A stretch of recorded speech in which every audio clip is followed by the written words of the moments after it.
Welcome everybody to this week's edition of Valpo Football Weekly. Brandon Vickery with you. Glad to be joined by the head coach of the Valpo football program, Andy Waddle, coming off a victorious start to the season. In fact, the program's most lopsided win since 1958 to get things going on Saturday. And coach, it seems like you've been around Valpo for a while now, but what was it like for you to finally get the chance to coach a game and make your debut as Valpo head coach on Saturday? Yeah, I think it was, obviously a lot of emotions, so we were ready to get out there and play and get a feel for what the home crowd was. And, it's kind of crazy because some of the things that you worry about or you don't worry about or whatever, but, we're heading to the field and, I'm leading the team. I start to go in the wrong way. And I said, Coach, we go over here. Uh, and then somebody told me when we take the field and the official came over and talked to me, and I said, "Well, we're not taking the field until this time." And he's like, "Okay, just make sure you guys are ready to go." And then I realized that it was matched up with the fireworks, and so if we would have left early, I could have missed the firework entrance. And so some of that stuff was things that I hadn't worried about at all. Right, the entrance onto the field, but was really cool to experience. And then just getting a chance to watch the guys perform wasn't completely a perfect game, but there were certainly some guys that rose up and made some good plays, and it was exciting to get that one in and be 1-0 on the week and 1-0 on the season and continue to progress towards our overall goals. Who made plays that you alluded to is Gabe Batris, who's named the PFL Defensive Player of the Week. What stood out to you about him and about your defensive line on Saturday?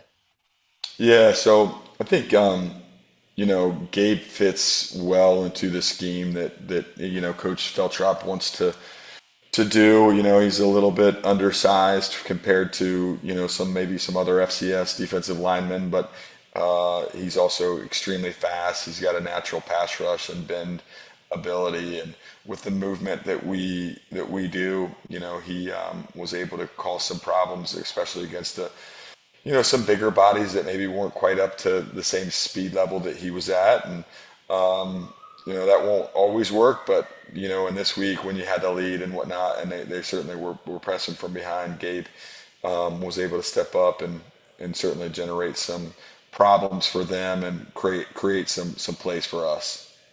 You alluded to in your first answer that it wasn't perfect, and you led throughout the game, but the third quarter was where you really pulled away. What was the focus coming out of halftime, and what stood out to you about the third quarter compared to maybe the first half? I mean, I think in the first half, I was disappointed with just the overall execution.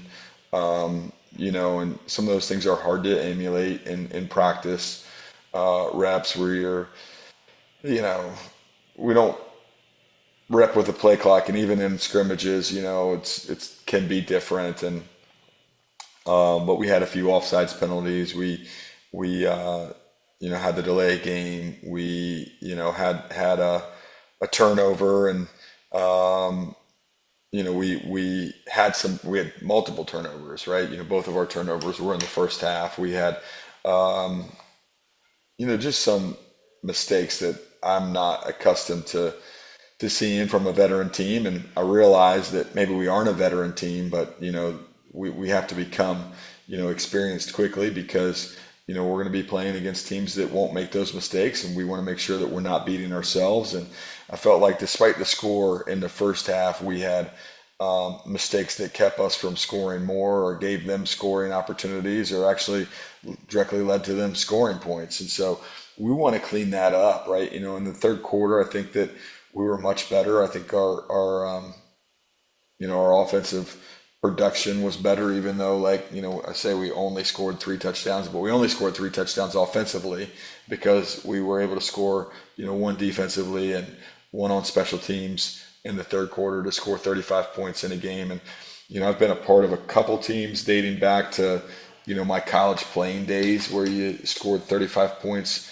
in a quarter, but, and usually when that happens, you get a defensive score, a special team score, or both, because just it's hard to kind of put that many points up that quickly. But the guys came out with a little bit more focus and a little bit more attention to detail, and maybe a little bit more at ease. I think maybe that we were pressing a little bit in the first half, and I think that comes with being inexperienced. And as much as I'd like to think that we've had the guys for a month or over a month in spring practice, that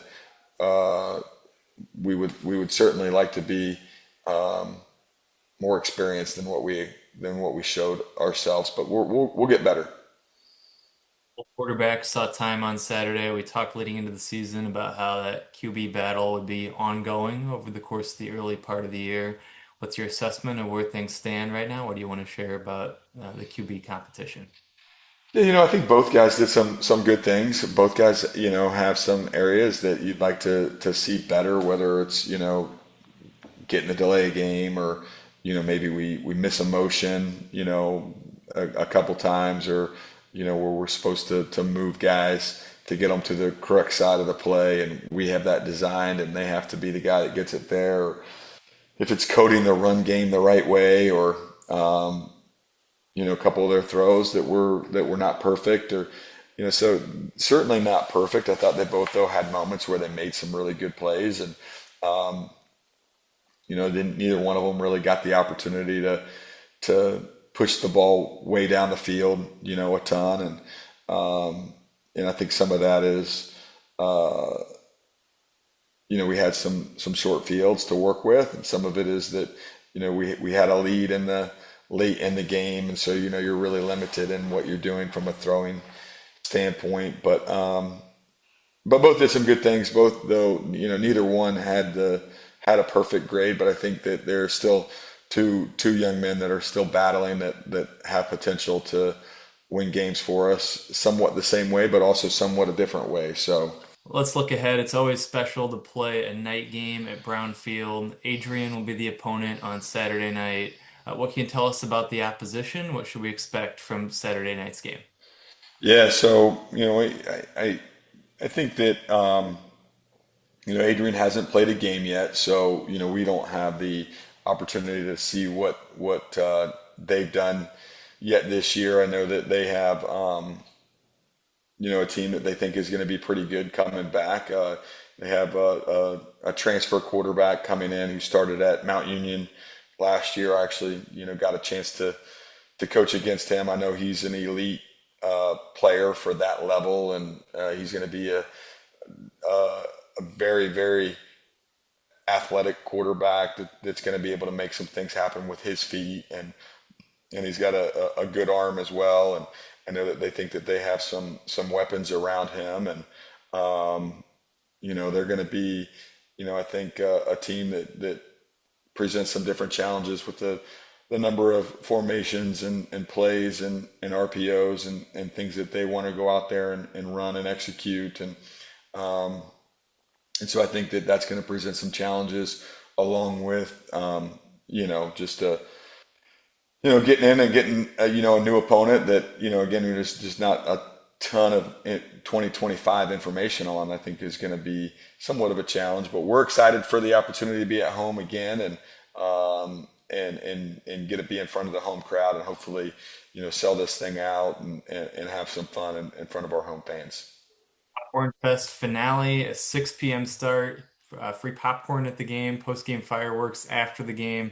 Tickets available on tickets.valpoathletics.com. There he is, the head coach of the Valpo football program, Andy Waddle. We'll talk to you again next week on Valpo Football Weekly, presented by Lakeshore Bone and Joint Institute. Go Valpo!